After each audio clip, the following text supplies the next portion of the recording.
been involved in fights against the very toughest fighters in the middleweight division. Just 2 losses on his record and a draw, controversial draw to Felix Sturm. A fight against Sergio Martinez in Argentina that I felt he definitely won. And a fight against Gennady Golovkin, taking him 11 rounds. By far Golovkin's toughest fight yet. I think he deserves a huge amount of credit. I've been a big admirer of Martin Murray as a fan. And now we get a chance to build him on Sky and give him those big fights in the UK. All those 3 fights that I've mentioned, he travelled to obviously Monaco, Argentina and Germany for those fights. And I feel like, particularly if they were here, the Sturm fight and the Martinez fight, he would have won both of them. So what I like most about Martin Murray is the conversations are very, very short. And the answer is nearly always yes.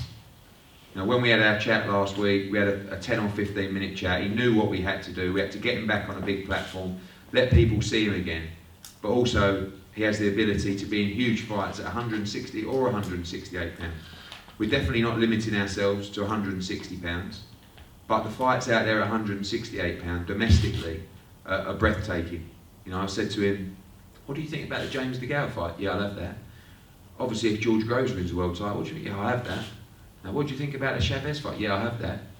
You know, what do you think about the Andy Lee fight? Yeah, I'll have that. That's the kind of conversations you have with Martin Murray. And it's our job now to put him in a position in those fights where he is the home fighter and he is the A-side fighter. And he's got the profile through being involved in those huge fights to be able to do that very quickly, in my opinion. June the 26th is about getting out, having a 10 round. It probably comes 2 or 3 weeks quicker than anticipated for Martin Murray. And then from there, we have the opportunity to get him out in Hull on August the 1st if we need to. September the 12th will be a huge show for us at the O2. James DeGale is floating around looking for a world title defence in October, November, might even box in September, and again in December. So we have the ability to put Martin Murray in those fights very quickly, but we want to build him into a position. I don't think that will necessarily happen over the period of 4 or 5 weeks. So I'm going to talk more after, but firstly, Martin, a few words, your thoughts on the move, and also your thoughts about 168 pounds. Yeah, well, first of all, I'd just like to thank everyone for coming. It's it kind of only got arranged last week with the Matchroom deal, but like Eddie said, I've always been close to signing, you know, quite a few times, but this time there was no second thoughts on where I wanted to be and who I wanted to be with, and it was with Matchroom, Eddie and Sky Sports. You know, the way they're building fighters and the way they're building fights and getting good opportunities to fighters. I think it's time that's what I needed, rather than going all the way around the world fighting all these champions in the backyard. I knew after the Golovkin fight it was time to come home, and yeah, there's no better and bigger platform to do it than with Sky Sports and with Matchroom. Now, the move to 168 is something that me and my team spoke about for a long while. We've always knew that I'd make a better super middleweight than middleweight, but my opportunities at that time was at middleweight, so obviously I have to stay that weight. And like Eddie said, we're not ruling out middleweight. It's still a weight I can and will do if need be. But there's some massive fights out there for me at super middleweight, and yeah, I'm looking forward to it. And you know, the move up in weight, it's going to do me more good than harm. You know, it's not about me putting £8 on. It's about me not taking it off, which me and my team feel that it's kind of, we know that it's worked against us in fights gone by. You know, it's been a couple of years now since I felt strong at 160, and we know now making 168 you're going to see a bigger and better Martin Murray.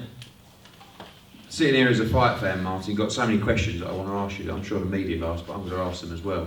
Your experiences against Sturm, Martinez, Golovkin put you in unbelievable stead for big fights here. You know, you're in a situation where if a big fight was made with DeGale, Groves, that kind of opposition, especially in the UK, couldn't necessarily faze you. Having been to Martinez's backyard, having fought Gennady Golovkin, so really the experience you've had puts you in huge stead for that. Oh yeah, definitely. I mean, Groves and DeGale, both world-class fighters, and they're the fights I want to have. You know, I've always said I wanted big domestic fights, and the fact that now I can get them, you know, I wanted the ones at middleweight, they didn't happen for whatever reason, but But now, obviously, you know, the weight, the super middleweight division over there is absolutely buzzing, and yeah, I'm just glad to be in the mix, and hopefully then the type of fights that can get made. Taking those 3 fights and breaking them down, Stern, Martinez, Golovkin, where do you feel you are as a fighter now, compared to all those 3 stages of those particular fights? I know I'm the best I've ever been. You know, you say you learn more off your losses than your wins, and I definitely learned more off that fight than all my previous before, even though I did get beat. But you know, I only turned pro at 25, so I started quite late, and you know, I feel like I'm just getting into my prime now. So I'm really looking forward to this next stage of my career, and the fact that it's on Sky Sports, and you know, the platform that delivers is unbelievable. So yeah, I'm. Even though I got beat my last fight, obviously it's not good because you're only as good as your last fight. But I'm just really looking forward to the future now, and you know, like I said, I'm the best I've ever been. I feel personally, and you know, there's going to be lots more to come from me.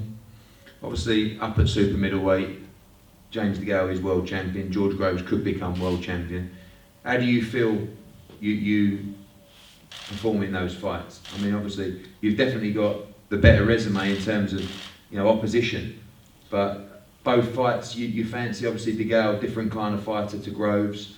I mean, I put you as a big favourite in the George Groves fight. I think it's a great fight as well, but you fancy obviously both of those fights. Obviously, yeah. I've always said, you know, I just want to fight the best. I want to be in big fights, and when I retire, when I hand the gloves up when I retire, at least I can say, you know, I fought the best. I didn't duck anybody, and that's what I've always gone along in my career. And obviously they're the fights I want. I mean, I've always gone into every fight, no matter who it's been against, believing I can win, you know, and I will go into them type of fights knowing that I can win. And even in the Golovkin fight, you know, when things got hard, I was down, I was in the corner, and you know, it was tough. I still thought in my head I was going to win. Do you know what I mean? And that's the type of fights that I am. So, you know, I'm relishing them type of fights, and yeah, obviously, hopefully they're gonna come along, and when they do, I'm obviously going in there to win, like always.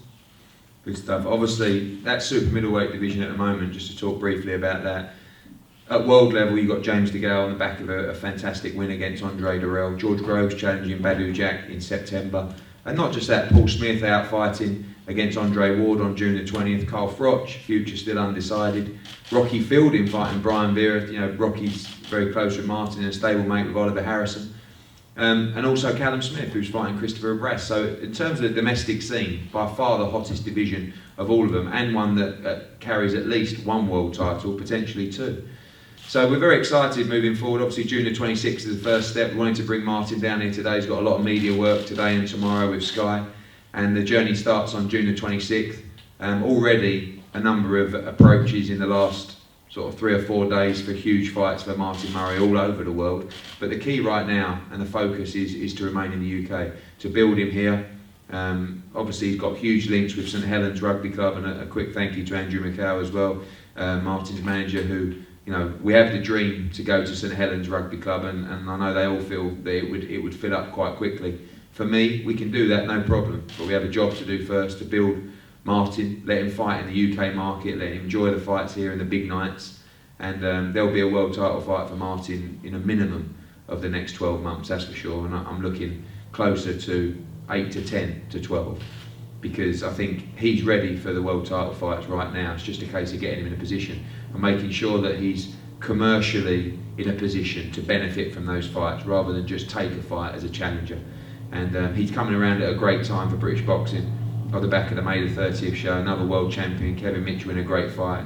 British boxing is buzzing. And those kind of nights that you saw at the O2, there's been huge demand, not just from our broadcasters, but from the fans for more of those nights. And what that enables us to do is bring over the big names. So you'll see Martin Murray in big fights very, very soon. So he's available for you to have a chat to. So am I. We're going to have a quick photo up here, and see you shortly. Thank you.